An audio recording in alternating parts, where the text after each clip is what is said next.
E a gente fez uma pequena introdução ao primeiro capítulo do livro. Conforme o slide, pode colocar, Santiago, por favor. A gente falou aí sobre o prólogo do livro, né? Onde Cristo comunica ao seu servo João, através de um aparecimento, uma visão, onde ele aparece no seu estado ressurreto. E ali a gente tem as primeiras informações do livro, né? O título do livro, onde o próprio Jesus fala que é a revelação, que o livro é a revelação de Jesus Cristo, tanto da pessoa dele, quanto da mensagem que ele traz. Então tudo que gira no Apocalipse, gira em torno da pessoa de Cristo, porque além de ele trazer a mensagem, todas as coisas vão girar em torno da pessoa dele. O agente da revelação é Jesus, para o seu servo João. Nós temos ali um louvor, né, um elogio àqueles que vão receber esse livro, elogiando aqueles que leem, mas naquela época havia muitas pessoas que não sabiam ler, então que eles estivessem ouvindo e guardando. Então tanto aquele que lê quanto aquele que ouve deveria guardar as mensagens que seriam transmitidas através do livro que Jesus estaria revelando ao seu servo João. Nós temos lá no capítulo 1, versículo 4 e 5, o destino da carta, né? Onde mostra ali o destinatário, que é para as 7 igrejas da Ásia. Quem está emitindo a carta é Jesus, através do seu servo João. E ele dá ali as suas qualidades, né, as suas características: a fiel testemunha, o primogênito dos mortos, o soberano dos reis da terra. Há também no capítulo 1, versículo 5, parte B, e no versículo 6, a dedicatória, né? A quem está se dedicando todo o conteúdo, toda a mensagem ao próprio Senhor Jesus, porque Ele que tem a glória e o poder. A gente tem o lema que vai gerar o livro do Apocalipse em torno do lema da volta de Jesus, né? A segunda vinda, o arrebatamento da igreja. E o imprimatur, né? Que é a licença, né? Falando a respeito de Jesus, que é aquele que é o alfa e o ômega, o que é, o que era, o que há de vir, todo poderoso. Então somente um ser assim é que tem toda a autoridade de revelar as coisas que estão reservadas, né, para o futuro.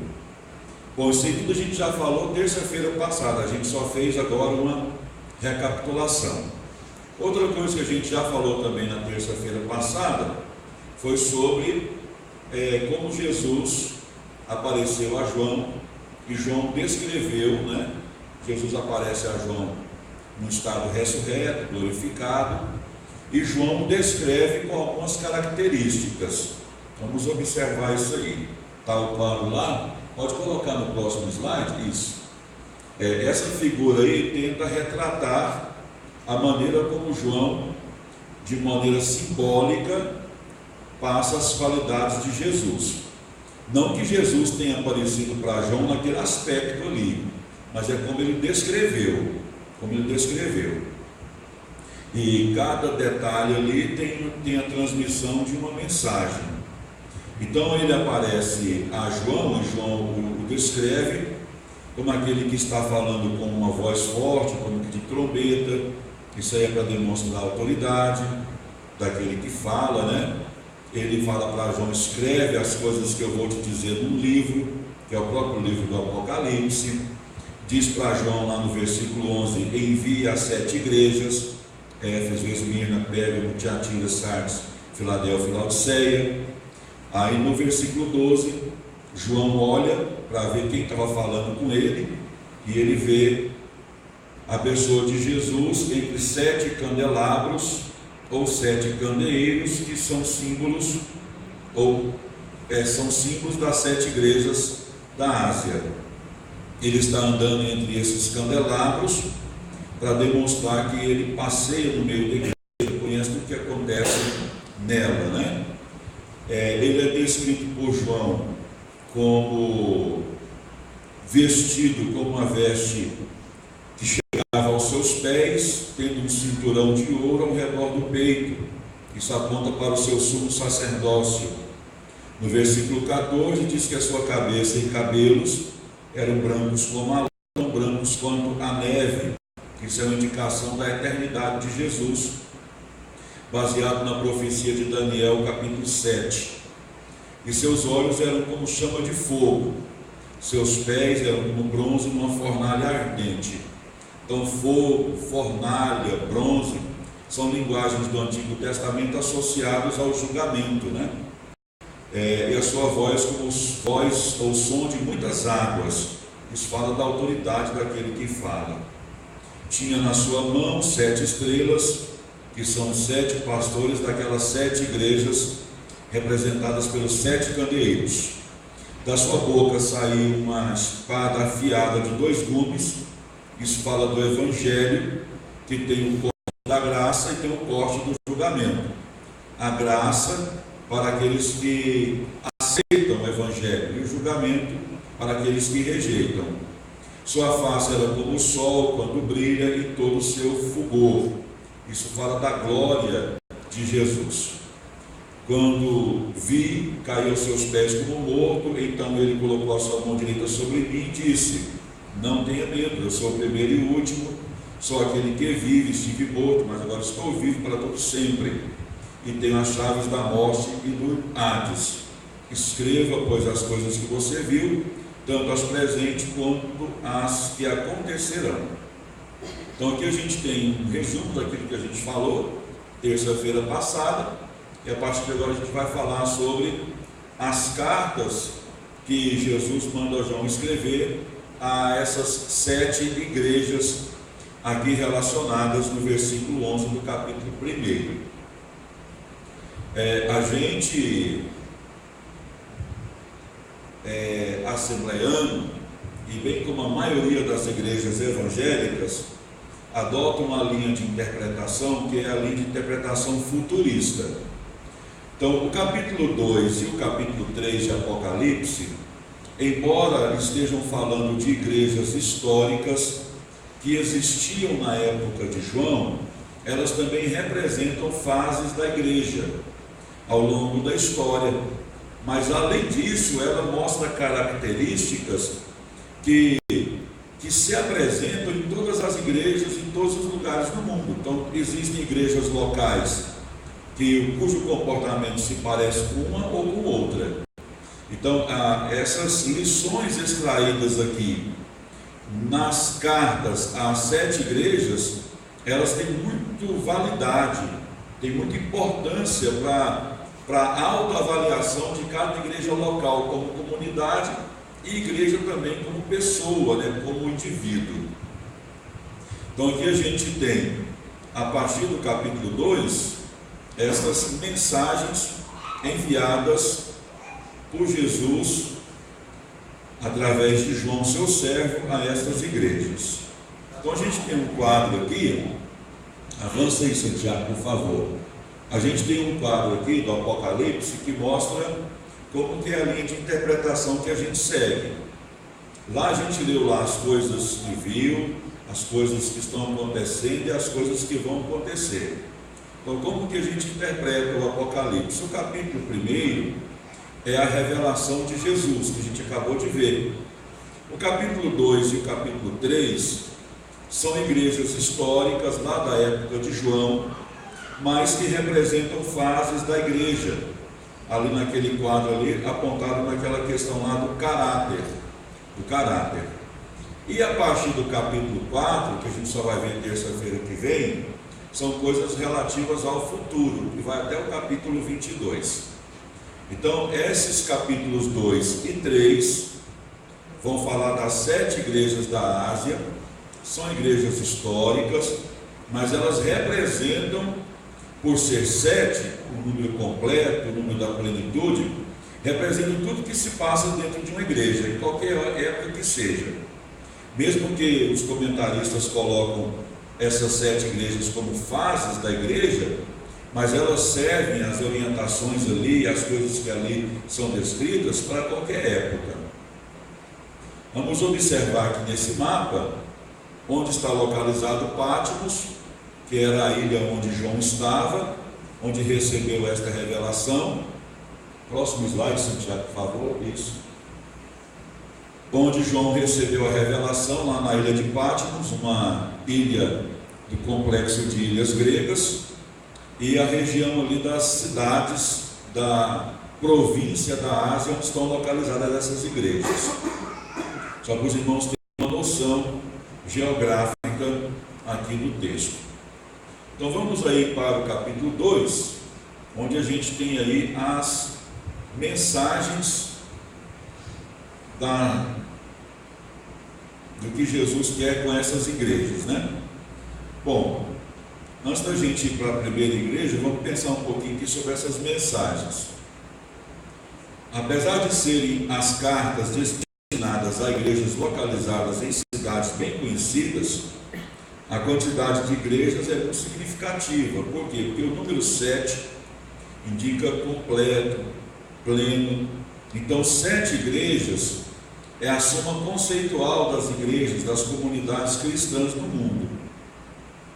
O que indica que tudo que está ali nessas cartas serve de lição, serve de ensino para a gente. Qual que é a estrutura de cada uma dessas cartas, para cada uma dessas igrejas? Jesus, que é o remetente, ele se identifica, ele se qualifica, demonstra conhecer aquela igreja para a qual ele escreve, depois ele faz exortações àquela igreja, depois ele faz promessas. Então a característica dessas 7 igrejas que receberam essas 7 cartas segue esse padrão. Jesus se qualifica, demonstra conhecer cada uma delas, depois faz exortações, depois faz promessas. Esse é o padrão dessas cartas aí para essas igrejas. Então vamos aí para a primeira igreja, a igreja de Éfeso. O nome Éfeso significa desejável, desejável. A primeira carta a essa primeira igreja, né, a igreja de Éfeso, está no capítulo 2, versículo 1 até o 7. As identificações de Jesus para cada uma dessas igrejas vai seguir praticamente o padrão da identificação que ele fez para o seu servo João, lá no capítulo 1. Então essas qualificações aí estão bem parecidas com as qualificações lá do capítulo 1, onde Jesus se apresenta a João. Então, como que Jesus se identifica à igreja de Éfeso? Aquele que tem na mão direita as 7 estrelas, que anda no meio dos 7 candeeiros de ouro. Então, mão direita aqui é bem significativo, porque mão direita dá a ideia de mão forte, mão poderosa, né? Então, aquele que tem na mão direita as 7 estrelas é aquele que tem o domínio da igreja através do anjo dele ali, que é o pastor, que anda no meio dos 7 candeeiros, ou seja, das 7 igrejas. Então aqui é o domínio de Jesus sobre as igrejas. A ideia é essa aqui do versículo 1 do capítulo 2. É o Senhor que detém o poder e está presente na vida e nas ações da igreja. Pois Jesus mesmo disse: olha, conheço as tuas obras e o teu trabalho e a tua perseverança. Então Jesus, ele conhece as qualidades daquela igreja. Então ele sabe tudo o que está passando ali. Então a ideia de estar no meio, de ter na mão, é a ideia de domínio, de conhecimento. E ele diz: conheço as tuas obras, o teu trabalho, a tua perseverança. Isso indica conhecimento de Jesus, das qualidades da igreja de Éfeso. Só que ele faz aqui uma exortação. Primeiro ele diz que aquela igreja é conhecida pelo seu trabalho, pela perseverança, pelas obras, mas ele diz: olha, vocês deixaram o primeiro amor. Lembra de onde vocês caíram. Arrependam-se. Porque o que acontece? Deixar o primeiro amor pode até acontecer, mas deixar de refletir é o problema. A igreja de Éfeso, ela deixou o primeiro amor. aquele amor da conversão estava esfriando, mas para ele esfriar, aconteceu algo. Então, por isso que a exortação aqui, deixaste o primeiro amor, segue da seguinte exortação: lembra de onde caiu, arrependa-se. Então, a igreja, tendo perdido o seu primeiro amor, passou a amar o comodismo. Primeira coisa que acontece com alguém que perde o primeiro amor, o amor lá da conversão, o primeiro amor lá quando ele se converte a Cristo, ele acomodar-se. Já viu um crente novo convertido? Ele quer estar na igreja todo dia. Tem reunião de oração, ele está na reunião de oração. Tem vigília, ele quer estar na vigília. Então ele quando perde esse primeiro amor, a primeira consequência é acomodar-se. É o que aconteceu com essa igreja aqui de Éfeso. Ela, por ter pedido o primeiro amor, ela acomodou-se. Ao tempo que deixou de ser altruísta, vivendo para si e para o seu egocentrismo. É o que acontece. Acomodação gera egolatria, porque você começa a pensar só em você. Hoje eu estou cansado, eu vou ficar quieto. Eu vou ficar aqui. Eu estou muito assim. Eu quero fazer isso. Você passa a viver em torno de si. Deixa de vir à igreja, reunir comunidade, para ir para um shopping, para ir para um passeio, para ficar em casa quieto, fazendo alguma coisa que cause bem-estar. Então, a acomodação geralmente gera egolatria, egocentrismo. É o que aconteceu com a igreja de Éfeso. Então, o Evangelho, ele é importante porque ele dá sempre oportunidade para que a pessoa tenha uma segunda chance, um arrependimento, volte atrás. Por isso que a gente tem aqui, lembra de onde caíste, arrependa-te. Aí depois vem, pratica, ou seja, volte a praticar as primeiras obras. Então essa é a grande importância do Evangelho, porque o Evangelho fala de oportunidades para quebrantamento, mudança de direção. Aquela igreja estava começando a tolerar algumas heresias. Geralmente é assim, a acomodação vai gerando permissão. Aquela igreja começou a se tornar uma igreja permissiva, começou a tolerar algumas heresias ali, principalmente a heresia dos nicolaítas. Esses nicolaítas provavelmente vieram de doutrinas que começaram a partir de Nicolau. Nicolau, conforme Atos dos Apóstolos, foi um dos primeiros diáconos da igreja, junto com Estevão, junto com Filipe, tinha lá o Nicolau. Provavelmente é este, não temos certeza, mas muito provavelmente os nicolaítas vieram dos primeiros ensinos aí de Nicolau. Nicolaíta significa literalmente conquistador do povo. O que esses nicolaítas defendiam? Eles defendiam a ideia de uma casta especial de sacerdotes, onde os sacerdotes tinham plena autoridade sobre os crentes. Por que eles defendiam esse pensamento? Para poder dominar, porque o propósito era apenas de extrair, para tirar proveito do povo.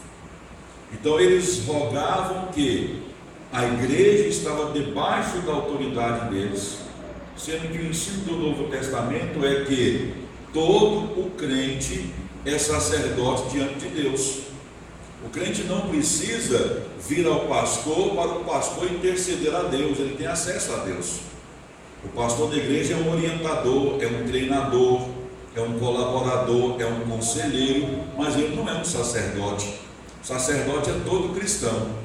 Ele é tão sacerdote quanto qualquer irmão da igreja, diante de Deus. Então essa ideia de colocar o pastor acima dos irmãos, como tendo uma autoridade especial do ponto de vista de ligação com Deus, não é uma linguagem do Novo Testamento. Essa é uma ideia nicolaíta para poder dominar o povo. Essa ideia, tudo que você precisa, você tem que vir ao pastor, para o pastor te levar a Deus. Isso não é uma ideia do Novo Testamento. O pastor, outra vez eu digo, é um orientador, é um conselheiro, é um parceiro, é um treinador, ele te ajuda a caminhar. Mas a mesma autoridade que você tem para orar a Deus e Deus te ouvir, eu tenho, qualquer um de nós temos. Mas os nicolaítas foram os primeiros a ter essa ideia. Vamos dizer que nós pertencemos a uma classe de sacerdotes, vamos dizer que temos moral com Deus, para dominarmos o povo, extrairmos do povo. Então, a ideia nicolaíta era exercer domínio sobre o povo pela soberba e pela torpe ganância de posição e de riquezas. Então, os irmãos de Éfeso estavam tolerando essa doutrina que foi abominada por Jesus. Sim.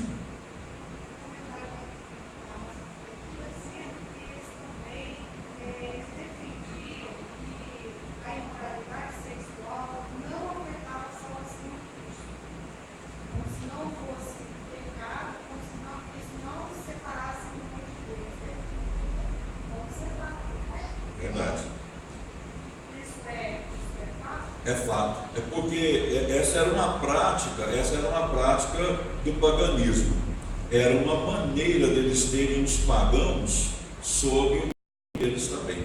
Olha, vem para Cristo, continue com suas imoralidades, com as suas perversões sexuais, com as suas aventuras, isso não afeta a salvação de vocês.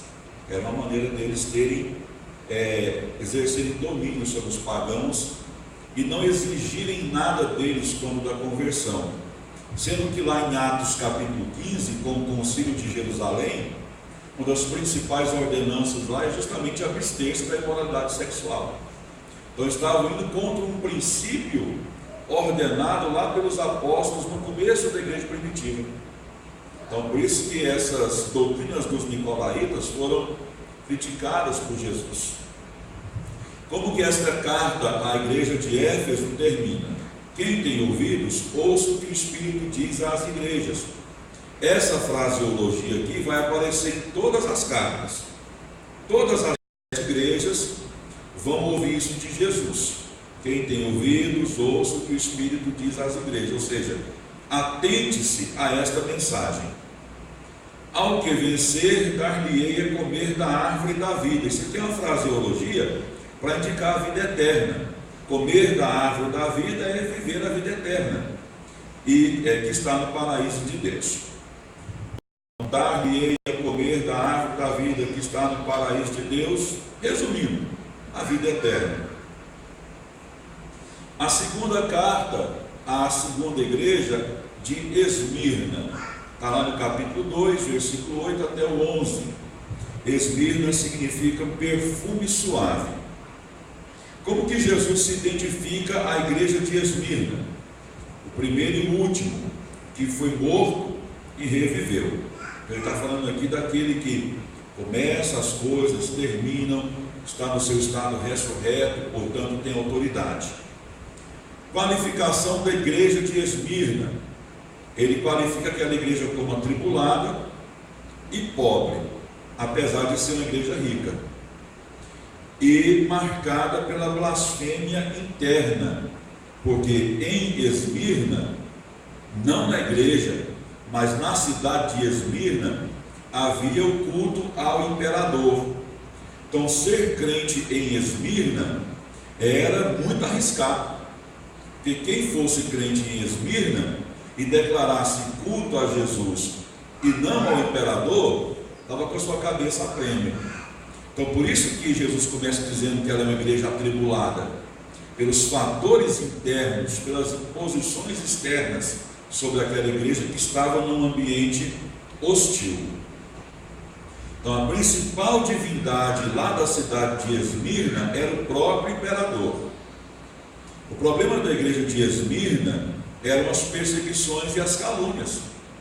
Pelo fato de não adorarem e reconhecerem o imperador como Deus, sofriam, os crentes lá de Esmirna sofriam graves perseguições. Sim. Então eles agiam assim, né? Por conta dessa pressão, eles agiam com blasfêmia. Eles? Os próprios cristãos, os próprios judeus. Não não entendi a sua colocação. Porque quando o contexto que eles viviam, né, eles cultuavam então ao imperador. Não a igreja, não a igreja em si, mas o contexto em torno da igreja. Então a igreja era atribulada porque era imposta à igreja o culto ao imperador. Então por isso que ela vivia sob pressão. Inclusive tem aí no capítulo 2, versículo 10, que aquela igreja ia passar por uma perseguição de 10 dias, por causa dessa negação de reconhecer a divindade do imperador. Ela passou a ser perseguida. Isso aconteceu na história, só que não foram 10 dias, e sim 10 anos. Então 10 dias aqui é uma representação para 10 anos. Fala ser fiel até a morte. Justamente. Eu estou perguntando isso por causa desse textinho aqui, ó. Em elas bíblicos que se dizem judeus e não são, mas são a sinagoga de Satanás. É porque lá em Esmirna haviam pessoas que perseguiam a igreja da parte romana e também da parte dos próprios judeus. Mas esse não é o comportamento dos crentes. Esse comportamento aí são de judeus que estão perseguindo os cristãos. Eles associavam-se para ficar bem com o Estado ao imperador. Então, dentro desse contexto aí de perseguição, né, terrível, inclusive até profetizado aí 10 dias de intensa perseguição, que na verdade aconteceu na época de Constantino, mas foram 10 anos e não 10 dias, que aparece essa frase aí na Bíblia: ó, ser fiel até a morte, dar-te a coroa da vida. Ser fiel até a morte aqui não é o ser fiel de jovem até velhinho e morrer com Cristo. Ser fiel até a morte é dizer assim, ser fiel, se necessário, morrendo até, entendeu? Ou morrendo pela causa. Não é ser fiel até a morte, pode enquadrar-se também, mas o sentido aqui é esse: olha, seja fiel até a morte, porque o contexto é de perseguição, em qualquer momento você está morrendo, né? Justamente. Então essa é a ideia aqui. Aí diz aqui, né, o vencedor de nenhum modo sofrerá o dano da segunda morte. Qual que é a segunda morte? A morte eterna, a condenação. Ou seja, se você não for fiel, negar a fé, você vai ter condenação. Agora, se você for fiel, não negar a fé, a coroa da vida, ou seja, a eternidade está garantida para você. Coroa da vida aqui é a mesma coisa que a eternidade. Terceira igreja, a igreja de Pérgamo. Pérgamo significa elevada. Capítulo 2, versículos 12 até o 17. Bom, a primeira cidade que incentivou abertamente o culto ao imperador foi Pérgamo. Então, além de Esmirna, a gente tem uma outra cidade aqui que abraçou o culto ao imperador. Por volta do ano 29 a.C., na cidade de Pérgamo, foi edificado um templo ao divino imperador Augustus e à deusa Roma. E Roma foi considerada aqui como divindade também. Fato este que conquistou sobremaneira o coração imperial. Então Pérgamo, para fazer uma média com o imperador, fez ali um templo e instituiu o culto ao imperador. Aí ganhou o coração do imperador, né? A intolerância de Pérgamo era mais política e religiosa. Não, a importância de Pérgamo era mais política e religiosa do que econômica. A ênfase religiosa estava no culto ao imperador.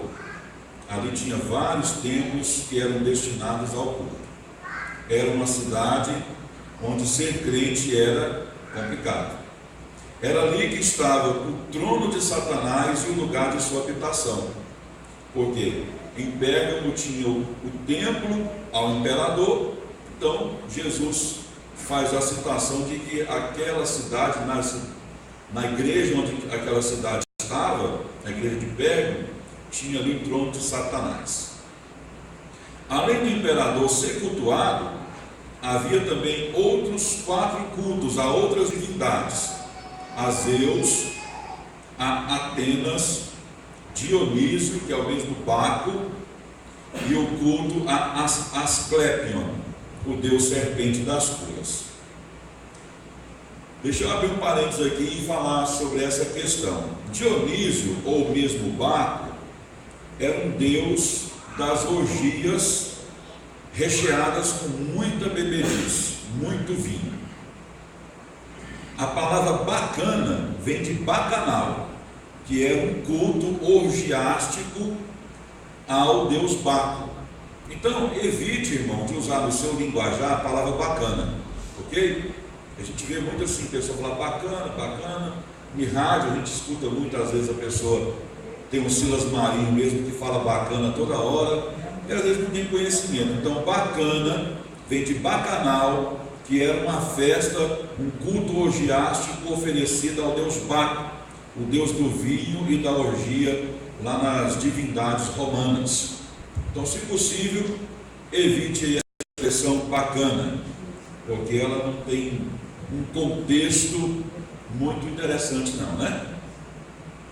Assim como evite de desenhar um coraçãozinho quando você estiver apaixonado, flechado, que ela ali é a flechinha do deus romano Cupido, um ser com asas que gostava de incentivar o amor romântico, flechando os corações.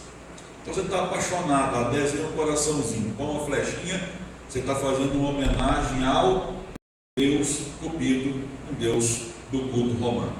Ok? Se você já fez isso algum dia, fez na ignorância, então fique tranquilo, é só não fazer mais.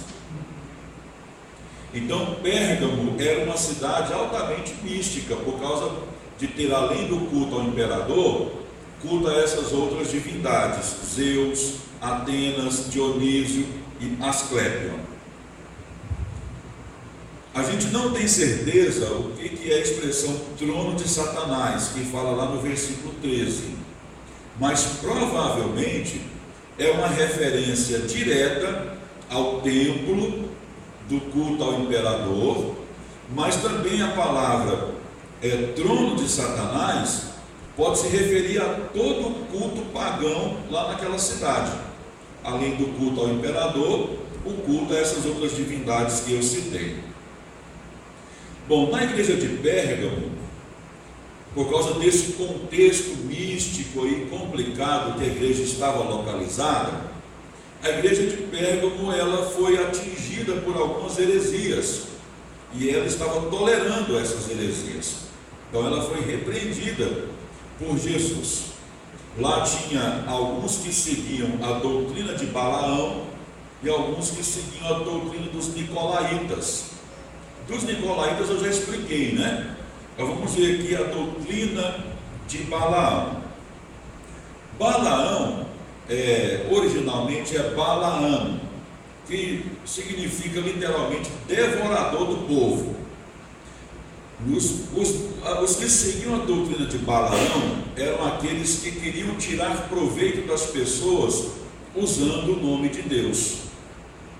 Imagina assim, alguém chega na sua empresa, chega lá e fala: Deus está me mostrando isso e isso, é preciso que eu ore para que os males que estejam aqui saiam, e vou fazer uma oração forte aqui. Aí faz uma oração forte, depois fala: olha, me abençoe aí com R$1.000, Deus mandou você me dar R$1.000. Ou seja, usou o nome de Deus, orou, depois deu um choque no dinheiro. Então, os que seguem a doutrina de Balaão são aqueles que profetizam e fazem a obra de Deus pensando só na questão financeira. Ele topa tudo para poder ter um dinheiro usando o nome de Deus. Então eles, junto com os nicolaítas, os que seguem as doutrinas de Balaão, junto aos que seguem as doutrinas dos nicolaítas, pensam só em si. Não pensam na igreja, não pensam nos outros, pensam só em si. Bom, qual que é a exortação de Jesus para essa igreja? A exortação é dura. Lá no versículo 16: arrepende-te, pois, senão eu breve irei a ti. Eita, hein? Conversa conversar fiado no nome de Jesus, causando o nome de Jesus, causou irritação aqui em Jesus. Arrepende-se, senão eu vou até rir. Sim. Pode.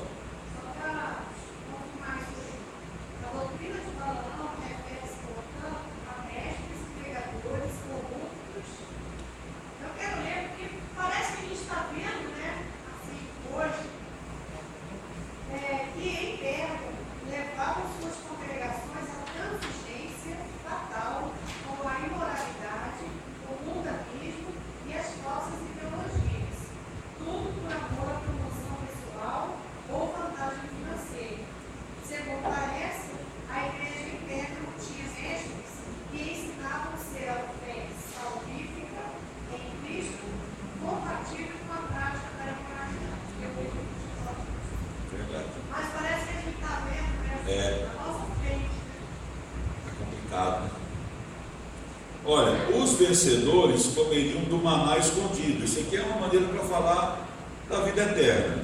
Então essas expressões aqui, maná escondido, né, é uma referência à vida eterna. Bom, quarta igreja, a igreja de Tiatira. Tiatira significa penitente sacrificada. Está lá no capítulo 2, versículo 18 até o 29.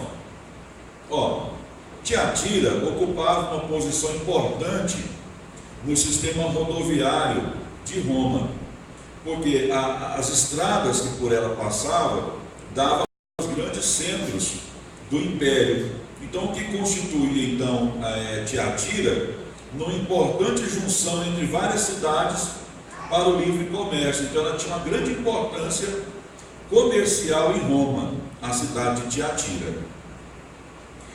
Tiatira era uma cidade rica, porque comercialmente ela tinha essa facilitação por causa das estradas, e lá tinha várias indústrias, indústria de tinta, de roupas, artigos de cerâmica, além de apetrechos de bronze.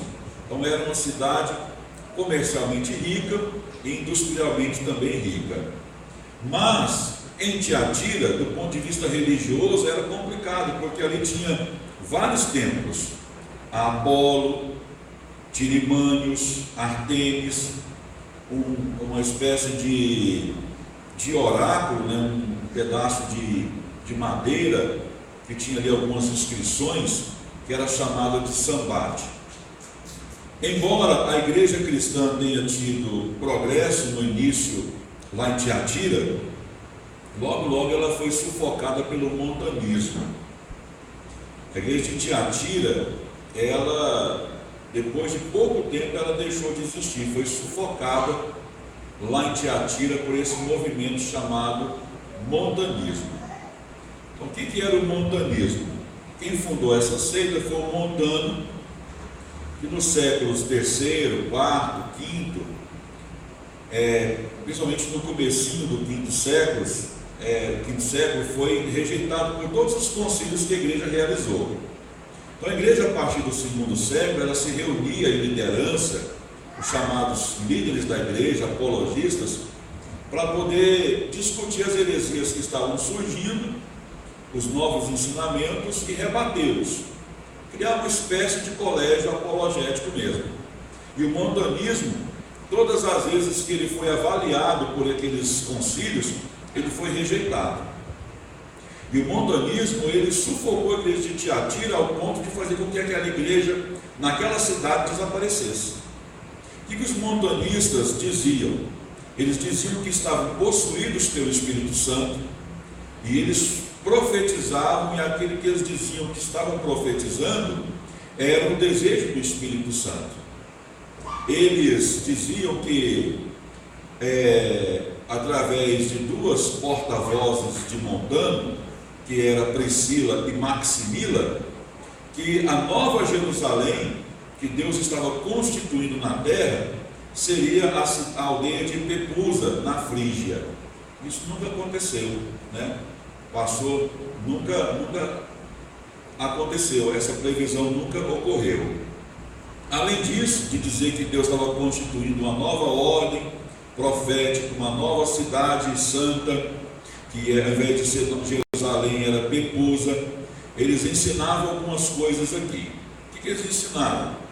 Proibir alguns alimentos que eles julgavam que eram imundos, exigir às pessoas jejuns prolongados, as viúvas eram proibidas de contrair novo matrimônio, negavam o perdão de pecados graves ao novo convertido.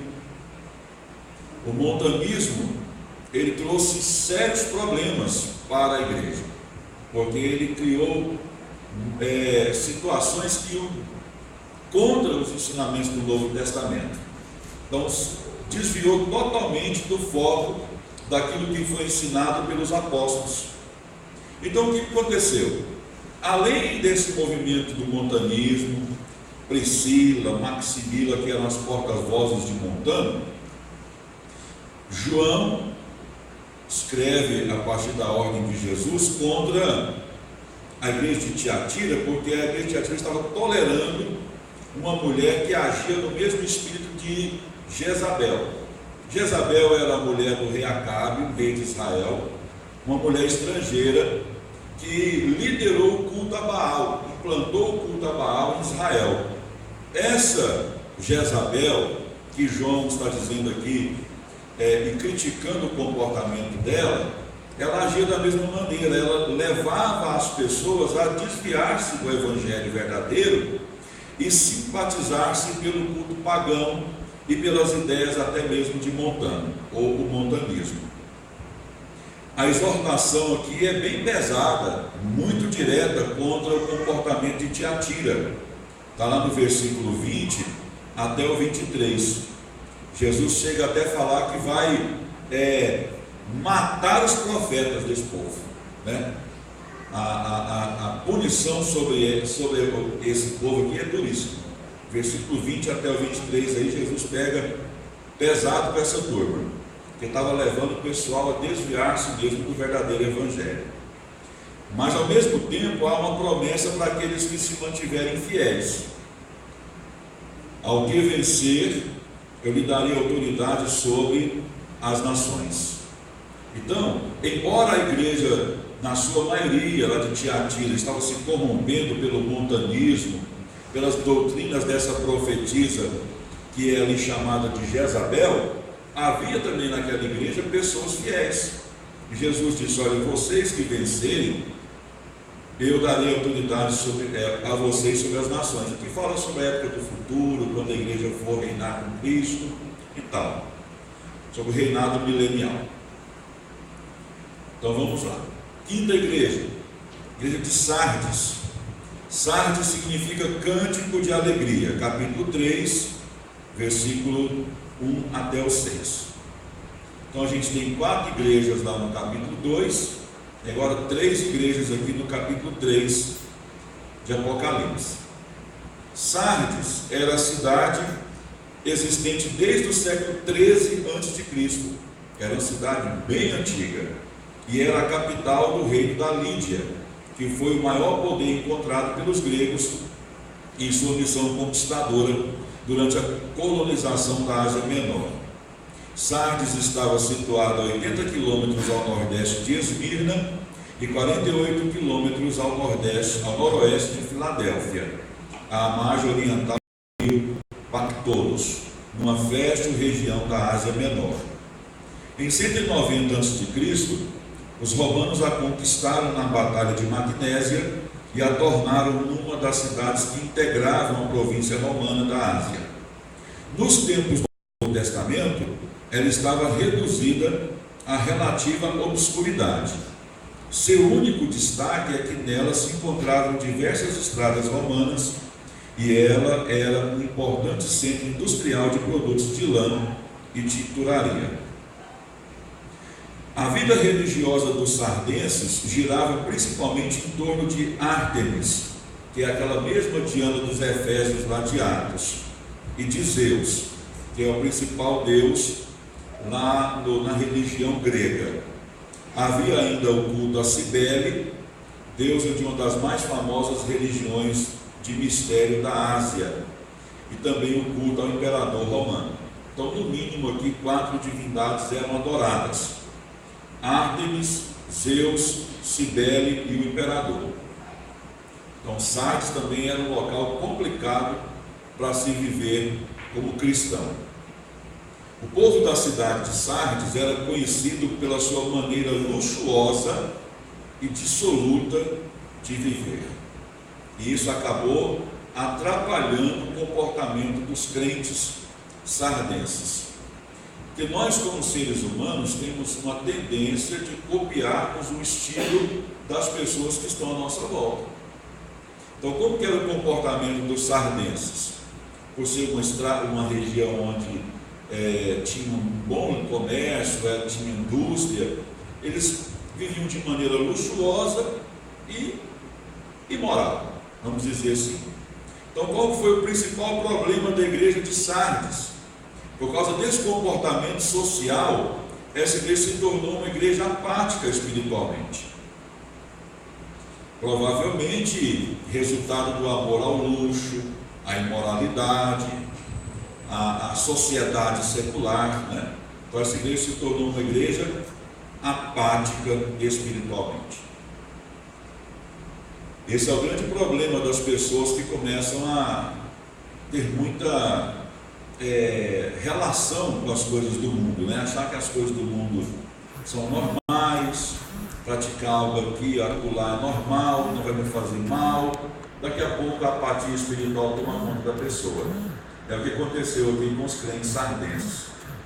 Jesus começa se identificando aquela igreja como aquele que tem os 7 espíritos e as 7 estrelas.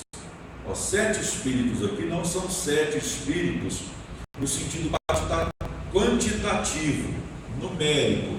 7 espíritos aqui é para falar que o Espírito Santo, de maneira plena, conhece toda a atividade da igreja. É isso. É a plenitude da ação do Espírito na igreja. E não 7 espíritos no sentido numérico. Ok? E 7 estrelas, os pastores. Mas a condenação que Jesus fez a Sardes é forte. Tem nome de que vive, mas está morto. O que é o problema aqui? Deixa eu resumir. Você já viu aquele crente que se gaba de trabalhar muito para Jesus, mas ele não tem vida com Deus? É o problema aqui de Sardes. Não, nós temos muita atividade, mas não tinha vida com Deus. Então tem muita gente que se apega nas atividades que ele presta à igreja, mas ele não tem vida com Deus.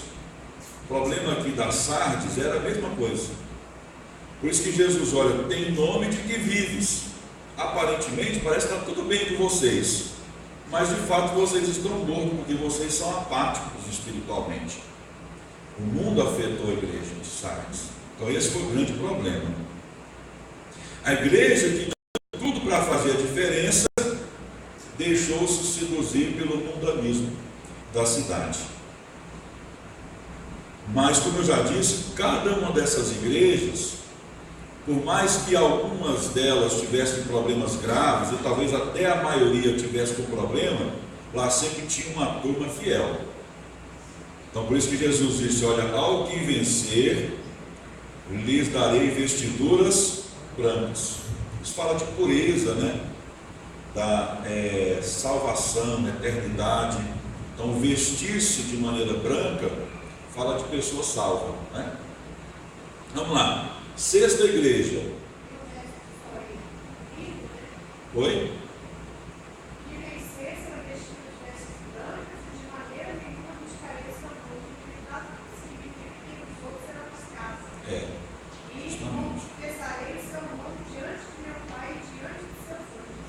Sim.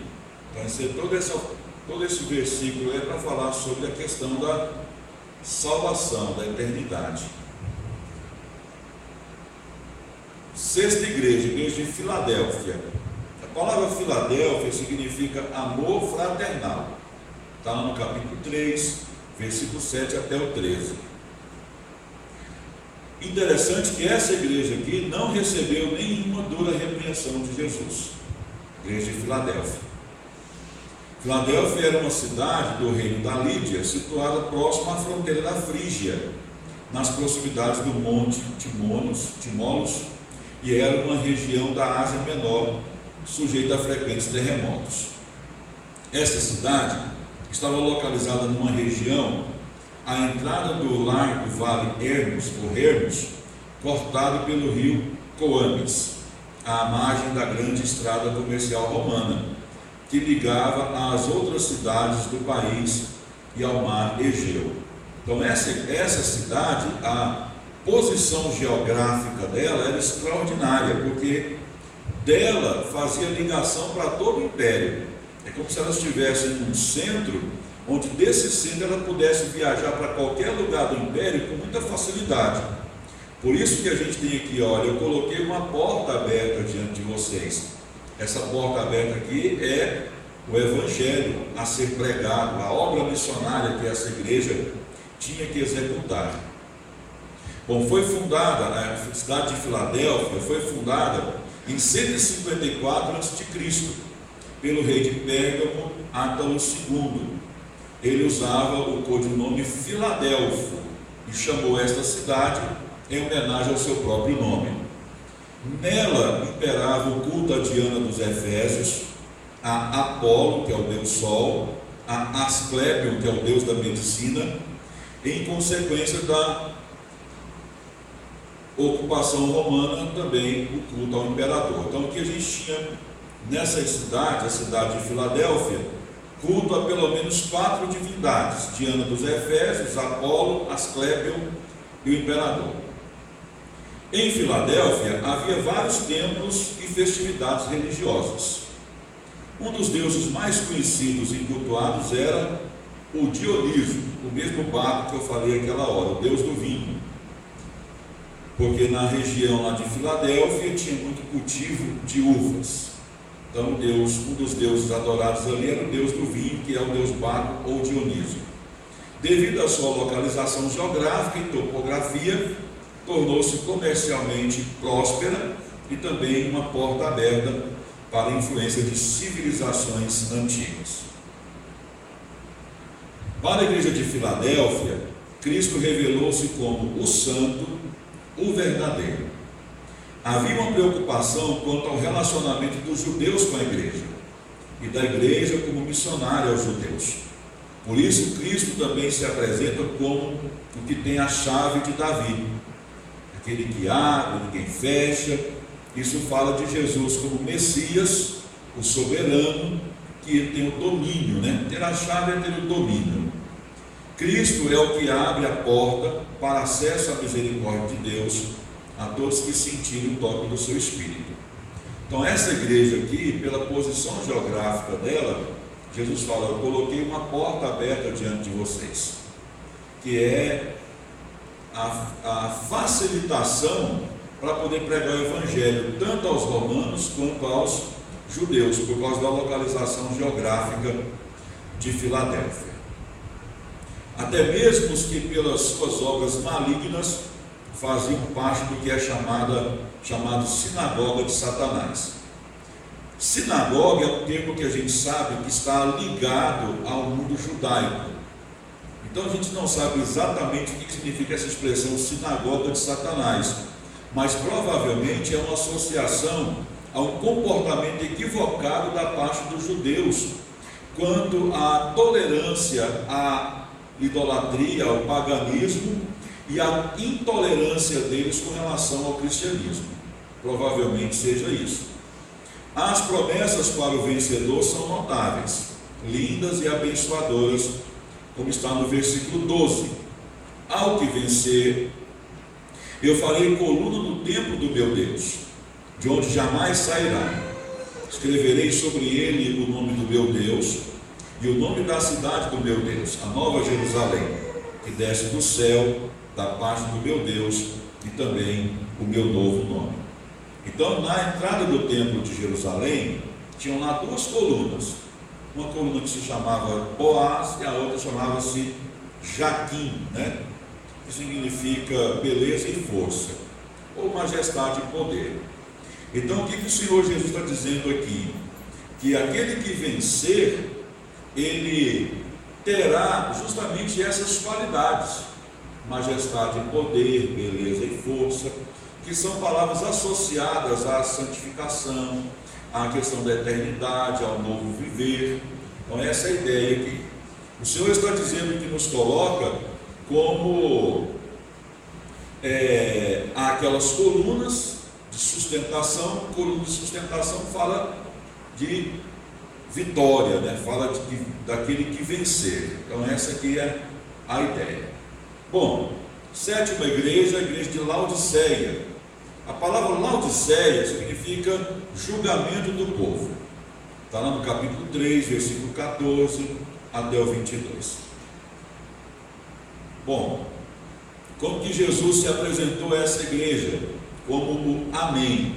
A palavra Amém é uma palavra hebraica, né? Amém, que significa ter estabilidade, fidelidade, associada a essas questões. Então, a cidade de Laodiceia, ela foi fundada por Antíoco II, no século III a.C., e recebeu o nome da esposa dele, né? A Laodice. Devido à sua posição, era um centro comercial próspero, especialmente durante o governo romano. Era um importante centro bancário e de troca de moedas. A cidade era rodeada por terras férteis. Seus principais produtos incluíam a lã negra polida e tabloides pós-medicinais. Outra coisa também que Laodiceia se gabava, porque lá tinha uma indústria farmacêutica bem avançada para aquela época, era dos colírios que eram vendidos e fabricados lá. Então, além da questão das roupas, tinha a questão também da questão medicinal, incluindo aqui o colírio. Porém, esta cidade aqui, apesar de ser uma cidade rica, ela tinha um grande problema. A água dela ali era uma água salobra. Eles não tinham água potável. Então, o que Jesus fez? Ele comparou esse problema daquela cidade e identificou que a igreja também estava tendo o mesmo problema. A igreja não tinha água potável. A igreja era salobra, morna, né? O que ele falou? Olha, que nem és frio, nem quente. Quem dera fosse frio ou quente. Então, como Laodiceia não tinha água potável, a água chegava a Laodiceia por dois canais. Um canal que vinha de Hierápolis, que eram de águas quentes, águas termais. E um outro que vinha de Colossos, que eram águas frias. Então, o que Jesus está falando aqui? Olha, nem és frio. A água fria, ela mata a sede, ela refresca. Nem és quente. A água quente tem poderes medicinais. Então Jesus está dizendo assim, olha, você poderia ser frio, ou seja, matar a sede das pessoas. Eles não estão fazendo isso. Vocês poderiam ser quente, ou seja, tratar as pessoas. Vocês não estão tratando. Vocês estão sendo morno, vocês não estão servindo nem para coisa e nem para outra coisa. O morno eu vomito da minha boca, ou seja, eu desprezo. Então, não é que Jesus está mandando a gente ser frio espiritual ou quente espiritual. É frio no sentido de dessedentar, refrescar, e é quente no sentido de curar, poderes terapêuticos, espiritualmente falando. Então, a reclamação de Jesus à igreja de Laodiceia é que ela é uma igreja morna, porque o morno aqui não faz nenhuma coisa nem outra, nem mata a sede das pessoas e nem cura as pessoas. Aquela igreja, por estar num local rico, né, ela era uma igreja orgulhosa. Aí Jesus fala para ela assim, olha, você se gaba de ser rico, estar enriquecida, não ter falta de nada, mas eu aconselho você a comprar de mim algumas coisas: vestes, colírio, que aquela igreja se gabava por causa na região onde tinha uma grande indústria de roupas e de colírio. Então Jesus fala, na verdade você está nua e você está cega, porque está indo na fonte errada. Ao invés de ir na fonte do Evangelho, baseado na pessoa, nos ensinamentos de Jesus, está indo na fonte mundana. Então Jesus critica duramente o comportamento desta igreja por causa disso. Aí Jesus fala para esta igreja: estou à porta e bato. Se alguém ouvir a minha voz e abrir a porta, entrarei em sua casa, cearei com ele e ele comigo. Isso também fala de apatia. Não estava ouvindo a voz de Jesus, não tinha prazer de receber Jesus, de estar com Jesus. Isso fala de comunhão, né? Fala de comunhão. Bom, vamos partir aí para o final. Temos aqui uma tabelinha. Põe lá, Santiago, isso. Essa tabelinha aí tem um resumo das 7 igrejas, as qualificações de Jesus para cada uma delas, o elogio que Jesus fez para cada uma delas. Só a Laodiceia aí que não foi elogiada. A repreensão que Jesus dá a cada uma delas. Aí 2 igrejas aí não recebem repreensão nenhuma: a igreja de Esmirna e a igreja de Filadélfia. A sentença que Jesus traz sobre cada uma delas e a promessa que ele faz a cada uma delas. Então ali é uma tabelinha onde a gente colocou de maneira resumida para os irmãos entenderem ou guardarem aquilo que a gente falou durante a aula. Bom, então vamos pedir a Deus que nos ajude, né? Vamos orar para Deus nos ajudar, né? Fala. Desgraçado, miserável, pobre, cego. Coisa aí é complicado. Vamos fazer uma oração, meus queridos, para Deus nos ajudar a copiarmos as coisas boas ensinadas aqui, né? Comportamento bom dessas igrejas, para a gente repetir, e aqueles maus comportamentos para a gente sempre estar rejeitando, né? Pai, no nome de Jesus,